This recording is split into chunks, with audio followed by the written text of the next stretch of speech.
এটাই হলো বিয়েবাড়ির অরিজিনাল চিকেন ফ্রাই। আর এই ফ্রাইটা খাওয়ার জন্য অনেকেই বিয়েবাড়িতে আগ্রহ হয়ে বসে থাকে যে ফ্রাইটা দিবে কিনা। এখন থেকে আপনি রেস্টুরেন্টের স্টাইলে বাসায় তৈরি করে খেতে পারবেন এই চিকেন ফ্রাইটা। আর এই চিকেন ফ্রাইটা একদম সহজেই বাসায় তৈরি করা যায়।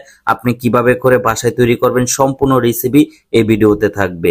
প্রথমে আমার এখানে 160 পিসের মতো লেগ পিস আছে। এখন আমি মশলা দিয়ে দিব। ফার্স্ট এখানে 3 টেবিল চামচের মতো হলুদের গুঁড়া দিয়ে দিলাম, 3 টেবিল চামচের মতো এখানে মরিচের গুঁড়া দিয়ে দিলাম, তারপরে দিয়ে দিলাম 2 টেবিল চামচের মতো জিরার গুঁড়া, এখন দিয়ে দিলাম 2 টেবিল চামচের মতো ধনিয়ার গুঁড়া, তারপরে দিয়ে দিলাম স্বাদ অনুযায়ী লবণ 2 টেবিল চামচের মতো, এখন দিয়ে দিব 1.5 টেবিল চামচের মতো গরম মশলা, তারপরে দিয়ে দিব আদা রসুন পেস্ট 150 গ্রামের মতো, এখন দিয়ে দিব টমেটো সস পরিমাণ অনুযায়ী, তারপরে দিয়ে দিব আস্ত মশলা। আমার এখানে কালো এলাচ দিয়ে দিলাম, দারচিনি দিয়ে দিলাম, এখন দিয়ে দিলাম এলাচ, তারপরে দিয়ে দিব তেজপাতা।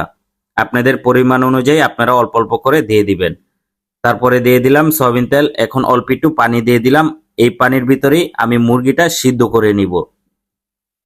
জাস্ট আপনারা অল্প কতক্ষণ মুরগিটা ভালো করে কষে নেবেন, একবারে ফুল করতে যাবে না, তাহলে মুরগির মাংসটা নরম হয়ে যাওয়ার সম্ভাবনা থাকে, তখন কিন্তু ফ্রাই ভালো লাগবে না।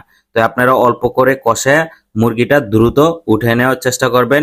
উঠে একটা বলের ভিতরে নিয়ে নেবেন, তারপরে মুরগিটা ভালো করে ঠান্ডা করে নেবেন। এখন আমি একটা বলের ভিতরে এখানে টোস্ট বিস্কিটের গুঁড়া নিয়ে নিলাম। আর টোস্ট বিস্কিটের গুঁড়া আগে থেকে আপনারা করে নেবেন। তারপরে এখানে 1 কেজি মতো ময়দা দিয়ে দিলাম, 1 কেজির মতো কর্নফ্লাওয়ার দিয়ে দিলাম, এখন দিয়ে দিলাম পোস্ত দানা প্রায় 150 গ্রামের মতো, এখানে পোস্ত দানা দিয়ে দিলাম, 1 মুঠের মতো এখানে জিরার গুঁড়া দিয়ে দিলাম, 1 মুঠের মতো ধনিয়ার গুঁড়া এখানে দিয়ে দিলাম, তারপরে দিয়ে দিলাম 1 টেবিল চামচের মতো গরম মশলা, এখন দিয়ে দিলাম 1 মুঠের মতো মরিচের গুঁড়া।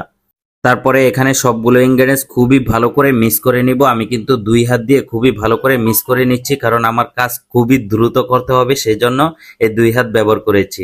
এই ফাঁকে দিয়ে আমি কিন্তু স্বাদ অনুযায়ী আর একটু লবণ এখানে ব্যবহার করেছি। আপনারা চাইলে একটু লবণ দিতে পারেন, তাহলে কিন্তু খেতে খুবই ভালো লাগবে। এখন একটা বলের ভিতরে এখানে বেশি করে ডিম ভেঙে নিয়েছি। ডিম ভাঙার পরে ডিমের ভিতরে মুরগিগুলো ভালো করে চুবিয়ে আমি কিন্তু টোস্ট বিস্কিটের গুঁড়ার ভিতরে এখানে দিয়ে দিলাম।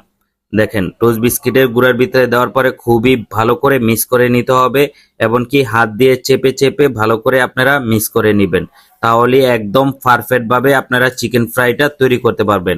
আর বিয়ে বাড়িতে এই চিকেন ফ্রাইটা খুবই খুবই জনপ্রিয়, এমনকি সবাই আগ্রহে বসে থাকে এই চিকেন ফ্রাইটা খাওয়ার জন্য। এখন থেকে আপনি আপনার বাসায় খুবই ইজিলি এই চিকেন ফ্রাইটা তৈরি করে খাবেন। আমি কিন্তু তেলের হিটটা মিডিয়াম রেখে তারপরে কিন্তু চিকেন ফ্রাইগুলো ভেজে নিচ্ছি।